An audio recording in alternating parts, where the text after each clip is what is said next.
नमस्कार दोस्तों, मैं आज आपको एक शिव कथा सुनाने वाली हूँ। तो आइए सुनते हैं। रतनलाल नाम का एक आदमी एक गांव में रहते थे।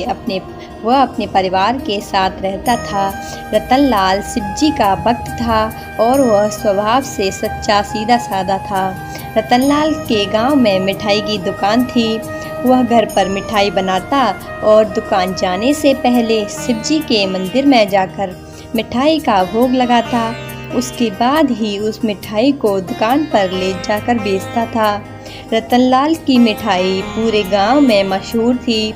उसकी बनाई मिठाई हाथों हाथ बिक जाती थी। वह अपने ग्राहकों से भी अच्छा व्यवहार करता।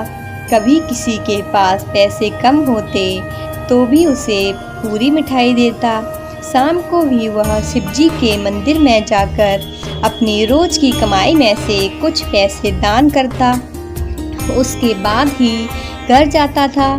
इसी प्रकार कई वर्ष बीत गए। रतनलाल दिन रात भगवान भोलेनाथ का नाम लेकर मिठाई बेच रहा था। धीरे धीरे वह बूढ़ा हो गया। उसके बेटे सचिन ने कहा, पिताजी, अब दुकान मैं संभाल लेता हूँ। रतनलाल ने उसे सब समझा दिया। सचिन ने दुकान पर जाना शुरू कर दिया। रतनलाल ने उसे मिठाई बनाना सिखा दिया। वह सुबह मिठाई लेकर शिवजी के मंदिर जाता, फिर दुकान पर जाकर मिठाई बेचता। सचिन भी शिवजी की पूजा करता था। कभी कभी रतनलाल भी दुकान पर चला जाता था। दोनों बाप बेटे मिलकर दुकान चलाने लगे। एक दिन उनकी दुकान पर एक साधु बाबा आए और रतनलाल से कहने लगे कि मुझे भूख लगी है, आप कुछ खाने को दे सकते हो, पर मेरे पास पैसे नहीं हैं। रतनलाल ने उन्हें बिठाया और खाने के लिए मिठाई दी। साधु बाबा ने मिठाई खा ली, पर उनकी भूख नहीं मिटी। रतनलाल ने और मिठाई दी, पर साधु बाबा की भूख शांत नहीं हो रही थी।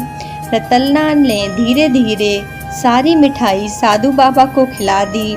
सचिन ने अपने पिता को रोका, पर रतनलाल ने कहा, मेरी दुकान से कोई भूखा नहीं जा सकता।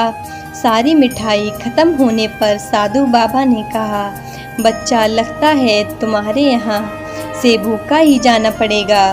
तब रतनलाल ने आग्रह किया, बाबा, आप मेरे घर चलिए, वहाँ भोजन के साथ मैं ताज़ा मिठाई भी आपके लिए बना दूंगा। आप मुझे सेवा का मौका दीजिए। साधु बाबा उसके साथ घर आ गए। रतनलाल ने भोजन के साथ ताज़ा मिठाई बनाई।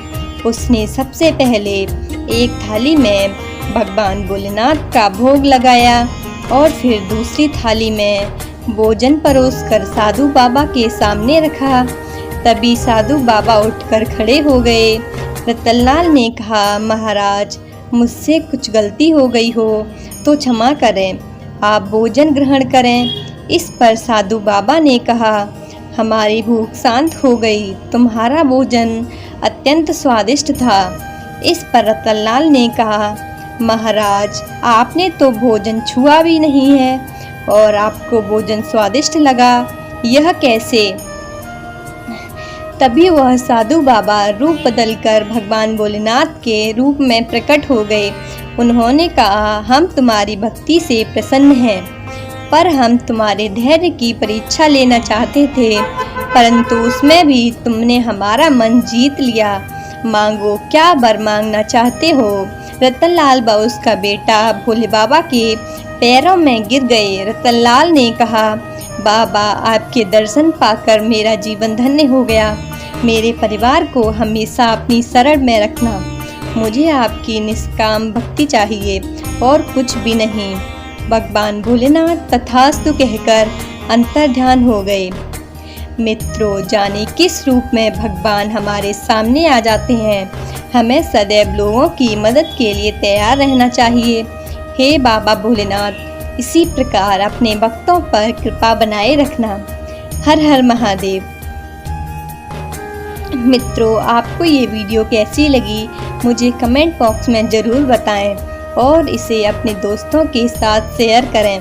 साथ ही मेरे चैनल को सब्सक्राइब करें। धन्यवाद।